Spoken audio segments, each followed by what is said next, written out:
Hi, I'm Tim Donner with the latest thrill-packed edition of the LibertyNation.com Election 2020 Roundtable. What are the Democrats to do? Their leading candidate, Joe Biden, has appealed to the party's most important constituency, black voters, but no appeal to its progressive base. The runner-up, Bernie Sanders, the only one among the 22 candidate field giving Biden a run for his money at this point, profiles the opposite of Biden, appealing to the progressive base, the progressive left-wing base, but not to black voters. Biden is certainly an establishment candidate.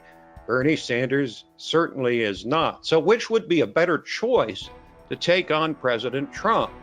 Joining us to debate that question are Scott Cosenza, our LibertyNation.com legal affairs editor, chief political correspondent Graham Noble, and our national correspondent Joe Schaefer. Joe, we'll start with you.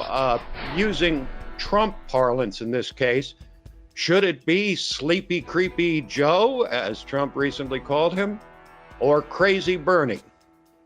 You know, it's funny. I was reading over the weekend a couple stories from 2017, roughly, in liberal-leaning sites. CNBC was one of them. I forget what the other one was. And they were all saying, why is Joe Biden even hinting that he's going to run in 2020? Is this a joke? Is this sad? He's got no chance, because they had realized that the establishment coup had flown. Bernie Sanders had all the juice in 2016 with the Democrats, but Hillary won it anyway. And they said, the country's moved on. Why won't Joe Biden move on? And flash forward today, and now he's supposed to be like the runaway. He's already running away with this thing. It's very unconvincing to me. It seems like he's running the establishment playbook that, I've won. He's declaring victory before they've even run the race. He is not the best candidate, in my opinion. It's a changed political climate. Bernie Sanders can give Trump, I think, a better run. The socialist thing is going to hurt him. But in this environment today, Joe Biden's a dinosaur. He's dead. This is all fake, I think. I don't believe this appeal that people, these poll numbers, all this, it seems too orchestrated, too organized. And I think you're going to see Joe Biden plummet down to whatever, the real reality as this goes on, because this is not 2004 anymore. You cannot run this kind of campaign. And for that reason alone, I would say Bernie Sanders would give Trump a better run. Okay, Graham, imagine yourself for a moment being a rank and file Democrat and take us through your line of thinking in trying to figure out whether you should support Biden or Bernie to take on Trump. Well, Tim, thank you very much. You've set me up with a really daunting task there, just putting myself in that position. I would have to say that I agree with a lot of what Joe said, and if I was to pretend that I was a rank and file Democrat, I could imagine myself leaning much more towards Bernie than I do to Joe Biden.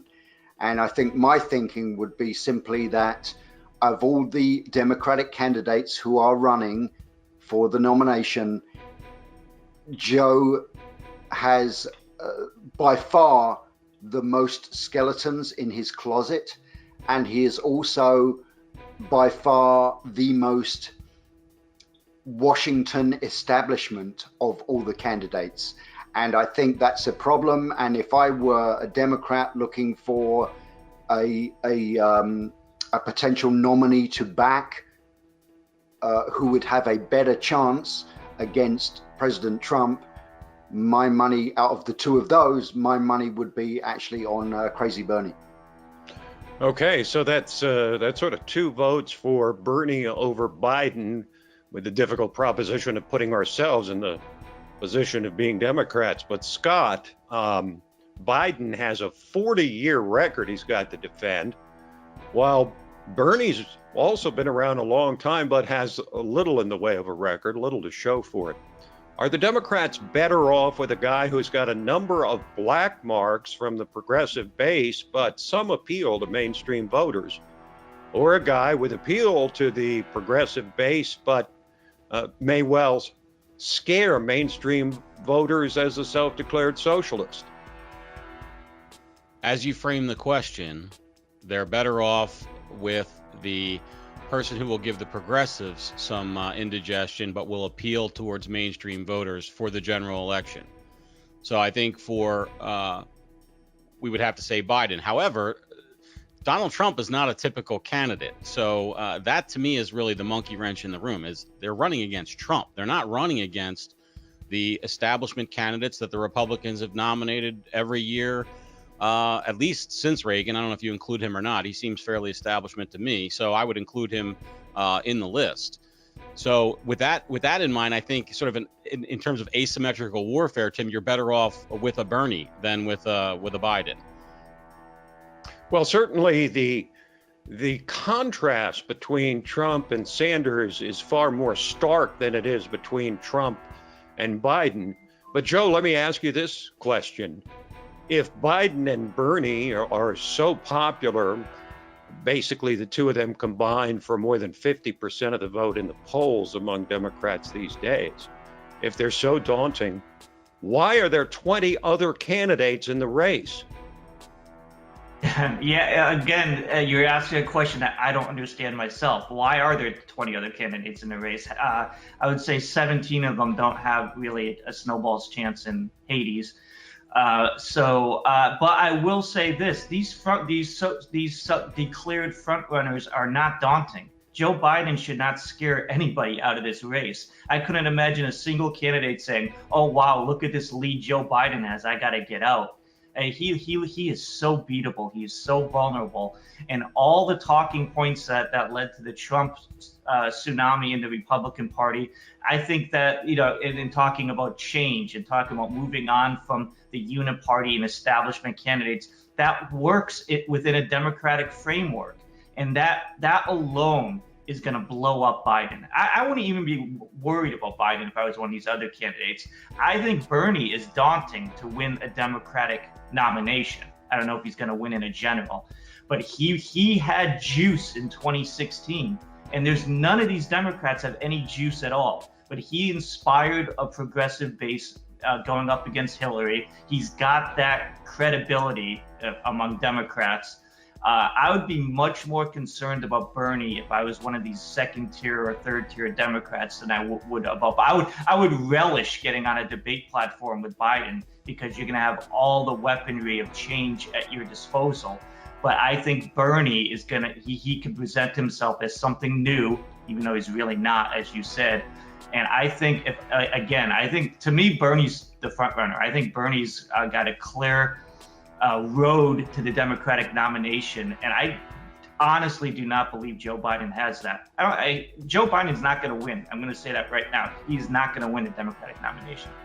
Okay. One thing that we've learned over and over and over and over and over again is the American people and the Democrats don't want Joe Biden to be president. Every time he's ever tried, he always runs and he always fails miserably. It's not a close call. So yeah, Joe, I agree with your analysis there.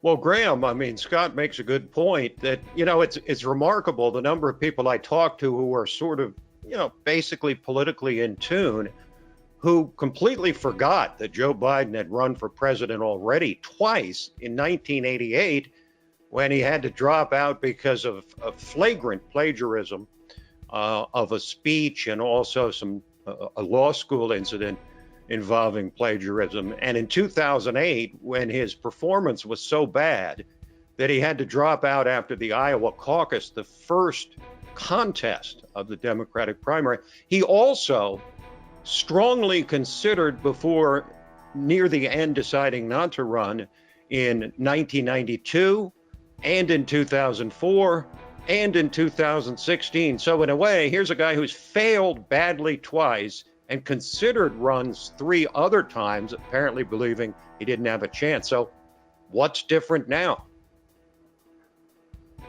I really don't think anything is different. I think probably Biden's problem this time around, it seems to me that he's trying to put the best his best foot forward, and he's trying to really make it seem as if he's passionate about this. But I honestly still don't believe that he really has the passion that it's going to take to get himself through this field of primary candidates, and then much less take on Trump. I just don't think he has the personal passion for it. I don't think he is able to really, whip up the crowd and really get the base ginned up to back him. I think, as many other political pundits have observed, his time really was 2016, because then he would have logically been running as the third term of Barack Obama. And 2016, that's past history now, even though most Democrats still can't forget about it. And I think that was his time. If there was going to be a Joe Biden election, 2016 was it. And the time has passed him by. I don't think he's got the stomach for it. I don't think he has the passion for it. I think his as Joe here, not Joe Biden, but our colleague Joe here, has already said, I think really his entire campaign is something of a house of cards. It's a sham, and I think it's going to collapse fairly quickly when the primary debates come around. Well, Joe or Scott, you can jump in on this one. Graham brings up the issue of age, and it's interesting. When Bill Clinton was elected, he was in his 40s. Barack Obama was in his 40s. And now the Democrats are putting up a 76-year-old and a 78-year-old against the 72-year-old Donald Trump. But there appears to be a difference. Bernie Sanders displays a great deal of energy. Very energetic candidate, gets the crowds whipped up and excited. Joe Biden appears to be a step slow, in my view. Agree with me if you will, but he seems like an older man. And I wonder if, as Graham said, that gives him really the energy to make it through the gauntlet of a presidential campaign. Well, yeah, Tim, I'll just weigh in. Oh, excuse me. Go ahead, Scott, and then I want to say something, but go ahead. I just wanted to say that I think that just works against him massively in the primaries. This is, the progressives seem to be controlling the Democrat primaries in terms of at least the discussion and sort of popular movement about what's going on there. And to be an older white male is not a good look for the Democrat primaries this cycle. And that's where I think that really hurts him. I tend to agree with your perception of sort of him being a step or half a step slower. But if he was a lady of color, then I don't think that would be a problem for him. I just don't. It's woman. Excuse me. Yeah. Well, right. Or non-binary, whatever. Doesn't matter. A person of color, I think, is where we want to go with this. Human of color. In any case, that I really think it's the age and color. These battle lines that are drawn up along racial lines and age as well, I think are really hardening in that caucus, and that I think is where the difficulty is going to come for Joe. Think of everything we've all just said right now, and I've been thinking about this over the past few days. I think it's very possible, and I'd be interested in your guys' reaction. Is Joe Biden being set up here? I think he's being set up for a larger framing, sort of how Jeb Bush being toppled gave just a whole. And the Republican establishment didn't want that, but I think the Democrats want to turn over a new page. And what more dramatic way to do that than to put up this old establishment Joe Biden, white guy, everything they don't want to be, and then overthrow him during the primary process in giving their whole new, young multicultural narrative. I think he's being set up for a fall here. I really do. I would just say that I think that you're right, that I'm sure the Justice Democrats are, chomping at the bit to do it. And that's sort of the Soros swing, if you will. But also, Biden himself does have power by being able to pick up the phone and talk to a union leader in Pennsylvania and in Ohio that he's known for 30 years and get a commitment for votes and money. And that's real. So it seems like there's sort of dual tracks there. Yeah, I just can't believe the media wants him, and the media is propping him up right now, and I don't think they want him. Graham, Joe and Scott have touched on the issue of unions and the union base, which the Democrats traditionally rely upon to get out the vote, largely among white blue-collar workers. But despite Joe Biden getting up on stage at the rollout of his campaign and mentioning or bringing onto stage a whole host of union leaders, it appears that there might be a split between the union leadership and the union rank and file, which largely voted for Trump in 2016. Do the Democrats, assuming Joe Biden is the candidate, which is not a safe assumption, but assuming that he is, does that mean that the Democrats can likely get back some of those union voters that they lost to Trump in 2016? Well, Tim, I think it's going to be a problem for the Democrats this time around. I mean, of course, we have to bear in mind that of all of the, for want of a better term, blue-collar workers that we have in this country today, only a small minority of them are actually union members. And then out of those that are, yes, you've got this kind of radical political base within the unions, if you like, who are obviously going to love Joe Biden's shtick on being the blue-collar guy that he pretends to be. But I think you mentioned the point about there being a split between the rank and file and the leadership, and I think that is true. I mean, most of the leadership of the trades unions are still pretty progressive left, and they're going to go for whichever Democrat finally makes it through the field to run against Trump. But certainly I think a lot of the workers there, even if they are union members, they're going to be still looking at this, the way things are with this economy, and the fact that a lot of manufacturing jobs came back, that Barack Obama claims that Donald Trump would need a magic wand to bring them back, and all of this kind of stuff. I think that despite the fact that there are definitely potential problems for the US economy going forward, and that is not because of anything that's going wrong within the country at the moment, but it's a lot more to do with kind of global economics. However, the way things are at the moment and the way things that are likely to be in 2020 with the economy, I think it's still going to be strong.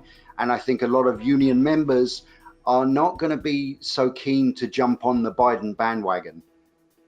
Well, that'll about wrap it up for this edition of the LibertyNation.com 2020 Election Roundtable. Our thanks to Scott Cosenza and Graham Noble and Joe Schaefer. Remember to like and subscribe to the LibertyNation.com YouTube channel, where you can get all manner of video and audio products that will be sure to enliven your life. I'm Tim Donner, and we'll see you next time on the LNTV Election 2020 Roundtable.